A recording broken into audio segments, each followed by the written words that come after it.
তোমাদের মা যেখানে সেখানে চলে যাও, যদি না যাও তোমাদেরকে ল্যাংটা করে আমের গাছের সাথে বেঁধে ল্যাংটা করে উল্টা পাকে তোমাদেরকে লটকানো হবে। কথা বলে ঠিক কিনা? কারা কারা রাজি দুহাত তুলে দেখান। তাকবীর একজন তোলেন।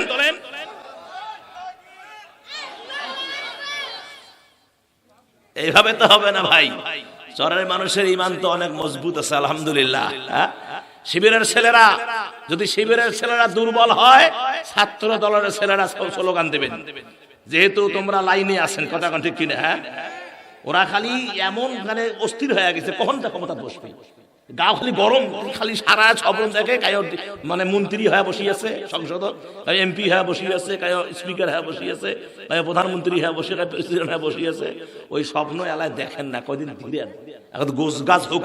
কথা আরে বিএনপির লোক আছেন নাকি? থাকলে কোনো সমস্যা, এটা ভালো কথা কইতেছি আমি। এটা গোছ গাছ হন, স্বপ্নটা পরে কয়দিন পরে দেখুন। আরে না, গোছ গাছ হোক, তারপরে না হয় যান, আমরা বাধা দিই না, আমরা ক্ষমতায় যান, কোনো টেনশন নেই আমাদের। আমাদের একটাই আমাদের শুরু থেকে জামাতি ইসলাম যারা করে, শিবির যারা করে, ইসলামী আন্দোলন যারা করে, তারা ক্ষমতা চায় না। তারা কখনো কোনোদিন বলেনি যে আমরা ক্ষমতায় গিয়ে প্রেসিডেন্ট হব, মন্ত্রী হব, এমপি হব। আমাদের একটাই তামান্না, সেটা হলো এই জমিনে দিন কায়েম হোক। এই জমিনে কি কায়েম হবে? দিন কায়েম হবে, এটাই চায় আন্দোলন। জামাতি ইসলাম বলে আন্দোলন যারা আন্দোলন করে, ইসলামী আন্দোলন যারা করে, এটাই এটা চায়। আমার ভাইয়েরা, আমাদের কথা হলো, আপনি যে দলেই করেন না কেন, আমাদের কোনো বাধা নেই, ক্ষমতায় যান। তবে একটা শর্ত, সেটি হলো ছাত্র জনতার এই আন্দোলনে যে স্বাধীনতা আমরা পেয়েছি, এই স্বাধীনতায় আমরা চেষ্টা করে, কোশিশ করে, ঐক্যবদ্ধ হয়ে আগামীর যে সংসদটা হবে, এটা যেন কোরআনী সংসদ হয়। আগামীর যে আপনার সংবিধান হবে, এটা যেন কোরআনের সংবিধান হয়। আগামীর যে পরিবেশ হবে, এটা যেন কোরআনের পরিবেশ হয়।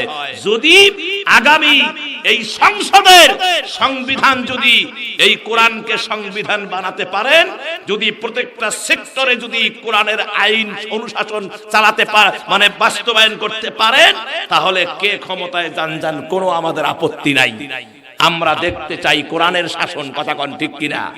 আর যদি সেটা না হয়, ছাত্র জনতা রক্ত দিয়ে যে স্বাধীনতা আমাদেরকে দিয়েছে, আগামী ইসলামী আন্দোলনে আগামী এই কোরআনের সংবিধান, যদি এই সংবিধান কোরআনে না হয়, আবার আগের মতো হয়, তাহলে শিবিরের ছেলেরা, যুব দলের ছেলেরা এবং যারা ইসলামী আন্দোলন করেন, সমস্ত দলকে বলছি, প্রয়োজনে যদি আবার রক্ত দিতে হয়, আমরা রক্ত দিতে রাজি আছি। কথা কোন ঠিক কিনা?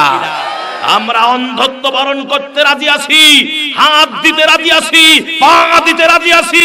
আমার ভাইয়েরা, এক সাগর রক্ত দিতে রাজি আছি, জীবন দিতে রাজি আছি, রক্ত দিতে রাজি আছি।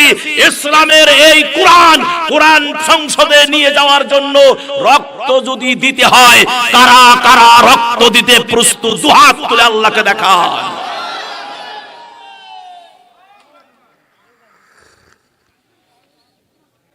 এই চরের লোক দিয়ে হবে না, এলে চোখ বিড়ে বেড়ায় না, কি আন্দোলন করবে? একটু জিকির করেন লা ইলাহা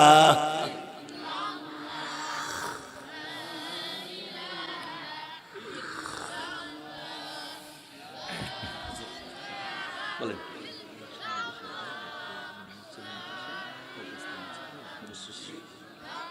বস, ঠিক আছে। মুরব্বি লা ইলাহা ইল্লাল্লাহু মুহাম্মাদুর রাসূলুল্লাহ সাল্লাল্লাহু আলাইহি ওয়াসাল্লাম, সাল্লাল্লাহু আলাইহি ওয়াসাল্লাম।